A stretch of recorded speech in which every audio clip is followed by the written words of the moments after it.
ተመልሰን መተናል ከየስ ኢትዮጵያ። እንደምታውቁት 3 የአብረን የምንሰራባቸውን እድሎች ለኢትዮጵያ ወጣቶች ጀባ ብለናል። አንደኛ በጎ አድራጎት መስራት ትችላላችሁ ከኛ ጋር። በሁለተኛ ደረጃ ኢንቨስትመንት መስራት ትችላላችሁ። በሶስተኛ ደረጃ በሙያችሁ የማማከር አገልግሎት ወይም ደግሞ ኮንሰልተንሲ መስራት ትችላላችሁ። ስፔሲፊካሊ ግብርና ላይ ነው ያተኮር ነው ማለት ነው እና ይሄንን የምንልበት በጣም ብዙ ምክንያት አለ። አንደኛው ነገር አገራችን መጀመሪያ ደረጃ ሰላምን ማስጠበቅ፣ የህዝብን ደህንነት ማስጠበቅ፣ ቀጥሎ በምግብ ራስን መቻል ያስፈልጋል። ምንም ሰላም ቢኖረን ጤናማ ብንሆን ከሌላ ሀገር እርዳታ እስከተቀበልን ድረስ ምግብ ከሌላ ሀገር እስከገዛን ድረስ ሙሉ በሙሉ አስተማማኝ ደህንነት ላይ ነው ያለነው ማለት አይቻልም። ቁጥር 1 ዓለማችን በጣም ትልቅ ትግል እያደረገ ካለባቸው ነገሮች ውስጥ አንዱ ምግብ ነው። እያንዳንዱ ሰው ቤት ስለሚገባ ማለት ነው። የምግብ ጉዳይ የፋሽን ጉዳይ አይደለም። መርጠን የምንተወው ጉዳይ አይደለም። የትኛውም ሙያ ላይ ብትሆን የምግብ ጉዳይ ይመለከታል ማለት ነው። ለኔ አይነቱ ደግሞ ግብርና ለተማርነው ሰዎች፣ ስለ ምግብ ለተማርነው ሰዎች ቁጥር 1 ጉዳያችን ነው። አንድ ብቻ ምሳሌ ልንገራችሁ። ኢትዮጵያ ከአፍሪካ በቀንድ ከብት ብዛት ቁጥር 1 ናት ሲባል እንሰማለን። ህዝባችን 130 ሚሊዮን ነው። ከአፍሪካ 3ኛ ወይ 2ኛ ደረጃን ያለ ነው በህዝብ ብዛት።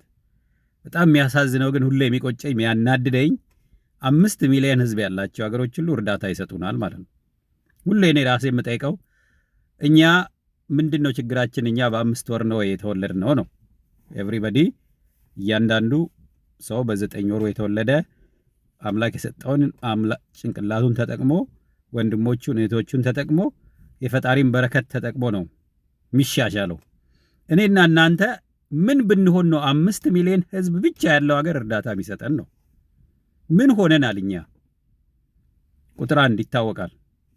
ትልቁ ሰይጣን ፖለቲካ ነው ይታወቃል። ሀገራችንን ሲቀብር የኖረ መንግስት በተቀየረ ቁጥር ሀገራችን ታች እየደረሰች በጣም እየተጎዳች እንደምትመለስ መዓት ወጣት ሲጨርስብን የነበረ ፖለቲካ እንደሆነ ቁጥር 1 እናውቃለን። ሁለተኛ መተባበር አለመቻላችን፣ አብሮ ከመስራት ይልቅ ጥርጣሬ ላይ ማተኮራችን፣ የበለጠ ከመተባበር ይልቅ አለመግባባት ላይ ማተኮራችን፣ ዘመናዊ አሰራርን አለመከተላችን፣ ተቋማት መገንባት አለመቻላችን። በጣም ጎበዝ ሰዎች ያሉን በየቦታው መተባበር ላይ ሲባል ግን ዜሮ ነው። መማር አለመማር ወር ምናምን ያን ያህል ልዩነት ሲያመጣ እናይም ማለት ነው ኢትዮጵያውያን ዘንድ። ፕሮፌሰር ከሌ ወር ዶክተር ከሌ እያልክ ልጠራኝ ትችላለህ። ምን ተቋም ገንብቷል? ምን ነገር አሻራ ለትውልድ ጥሏል ብለህ ብታይ ስም ብቻ ነው ለብዛኞቻችን የሆነው ማለት ነው። ትምህርታችን ስም ብቻ ነው የሆነው እና ቁጭት አለብን ማለት ነው ኢትዮጵያውያን። ግን እግዚአብሔር ይመስገን ዛሬም ህፃናት እየተወለዱ ነው ያሉት። ዛሬም አምላክ በረከቱን አልተውም። ዛሬም ፀሐይ ትወጣለች። ዛሬም ዝናብ ይዘንባል። እኛ መዓት ህመም ህዝባችን ላይ ብናመጣም ማለት ነው ለማንም እንተው ጉዳይ ስላልሆነ ቢያንስ የኔ አይነቶቹ የበጎ አድራጎቱን እቺን የቢዝነስዋን ወጣቶቹን በርቱ የማለት ማበረታታት፣ ቀስ በቀስ ሰብሰብ ብለን ትልልቅ አገራዊ ችግሮችን ለህዝባችን፣ ለእናት ለአባቶቻችን፣ ለዘመዶቻችን፣ ለወገናችን ብለን ማለት ነው። ይሄ ፖለቲከኞች የሚያሳዩን ሚዲያ ላይ የሚያራግቡት እንትን ሳይሆን ለሚዲያ ፍጆታ የሚደረግ ነገር ሳይሆን ታች ወርደን ወጣቱን አዳምጠን አንድን ሰው የሀገር ምሳሌ አድርገን ከእያንዳንዱ ወጣት ጀምረን አብረን እንድንሰራ ተጋብዛቸዋል። ሁሉ ሰው በጎ አድራጎት ማድረግ የለበትም። አንዳንዶቻችን ትርፍ ነው የምንፈልገው። ትርፍም ስራ በጎ አድራጎትም ስራ ሄዶ ግን ለሀገር ነው የሚጠቅመው። ብታማክርም ብትነግድም በነፃ ብታገለግልም ሁሉም ወደ ህይወት ግብ ለመሄድ ሄዶ ራሱና ሀገርን ለማገልገል ነው እንጂ የትኛውም ቦታ ላይ ጥሩ አእምሮ የሚያስተውል ሰው ከጀርባው ካለ በጎ አድራጎትም ማማከርም ንግድም ሁሉም ይጠቅማሉ። አሁን ብዙ ጊዜ እኛ ቶሎ ብለን ድንበር የምናበጀው ነገር አለ። ይሄ በጎ አድራጎት ነው ነግድን አይመለከትም፣ ንግድ ነው በጎ አድራጎትን አይመለከትም አይነት ሁሉ ጊዜ ባውንደሪ የምናበጀው ነገር አለ። ህይወት ግን እንደዛ አይደለም። ነግጄ ባገኘሁት ተምሬ ባገኘሁት ንግድ ሰራለሁ፣ ከንግድ ባገኘሁት በጎ አድራጎት ሰራለሁ። አሁን ለምሳሌ መቄዶንያ ቅርብ ጊዜ ያ ሁሉ ገንዘብ ሲዋጣ በንግድ የተገኘ ገንዘብ ነው አይደል? ነጋዴዎች ያልሰሩትን ደግሞ እነ ቢኒያም እየሰሩ የሀገርን ህመም እየተሸከሙ ነው ያሉት ማለት ነው። ዛሬ አንድ ወንድም ቢታመምብህ ሆስፒታል እሱን የሚያሳክመው ሰው ምናልባት አንተ ከሱ የተሻለ ገንዘብ ሊኖር ይችላል በደሞዝ ማለት ነው። እሱ ግን ህይወት እያዳነ ነው ያለው። ሁሉን ነገር በገንዘብ እንትን ማድረግ አንችልም፣ መተርጎም አንችልም። እና ሰው እንደየዝንባሌው እንደየልምዱ እንደየትምህርት ሁኔታው መርጦ እንዲሄድ አሁን 3 አማራጭ ተሰጥቷቸዋል ማለት ነው።